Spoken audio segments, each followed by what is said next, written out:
आप सभी का हमारे चैनल पर स्वागत है। हम आपके सामने एक कहानी लेकर आए हैं। उत्तर भारत के एक छोटे से गांव में अर्जुन नाम का एक युवा रहता था। नाम तो उसका वीर पांडव के जैसा था, लेकिन भीतर से वह बहुत कमजोर और असमंजस में डूबा इंसान था। उसके पिता नहीं थे। माँ ने सिलाई करके उसे पढ़ाया लिखाया। गांव के स्कूल में वह पढ़ा लिखा, लेकिन जब रोजगार और जीवन के निर्णय का समय आया तो उसके मन में डर बैठ गया। हर दिन वह सुबह खेत की मेड़ पर बैठता और सोचता, क्या मैं कुछ कर भी पाऊंगा? दुनिया इतनी तेज है, लोग चालाक हैं, मेरे पास पैसे नहीं, कोई जुगाड़ नहीं। हर शाम घर लौटते हुए उसका मन और बोझिल हो जाता। माँ कहती, बेटा हिम्मत से चल, भगवान पर भरोसा रख। पर अर्जुन को भरोसा खुद पर ही नहीं था। एक दिन गांव में एक साधु बाबा आए। वे वृद्ध थे, शांत थे, और उनका चेहरा अजीब सी रोशनी से भरा था। उन्होंने गांव के चौपाल पर बैठकर भगवत गीता का पाठ शुरू किया।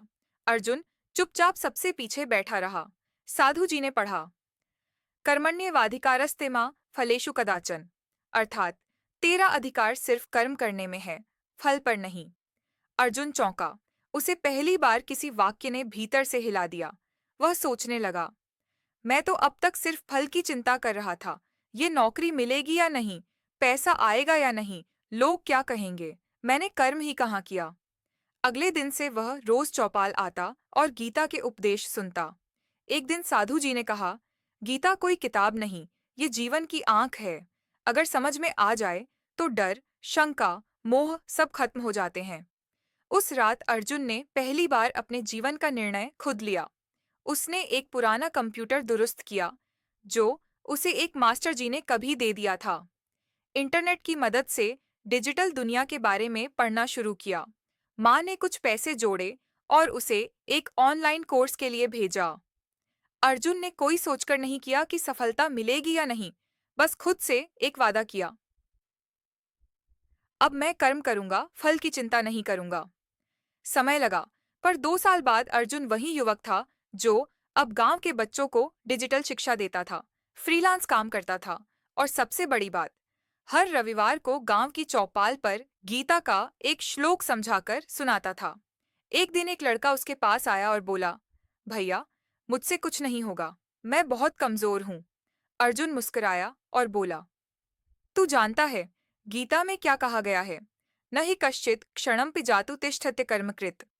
कोई भी व्यक्ति एक क्षण के लिए भी बिना कर्म किए नहीं रह सकता। तू कर्म कर, बाकी भगवान जाने। लड़के की आंखों में आशा की चमक आ गई। अर्जुन ने फिर कहा, मुझे देख, मैं भी डरा हुआ अर्जुन था, लेकिन गीता ने मुझे अर्जुन से वीर अर्जुन बना दिया। निष्कर्ष, गीता का उपदेश सिर्फ युद्ध के मैदान के लिए नहीं है। यह जीवन की हर लड़ाई में मार्ग दिखाने वाली रोशनी है। अर्जुन की तरह हर युवा के जीवन में एक युद्ध होता है, डर का, मोह का, असमंजस का। लेकिन जो गीता को समझ लेता है, वह हार नहीं मानता। कर्म पर ध्यान दो, फल की चिंता छोड़ दो। यही गीता का सार है, और यही जीवन का सबसे बड़ा सत्य भी। अगर आपको कहानी पसंद आई हो तो एक लाइक जरूर दें।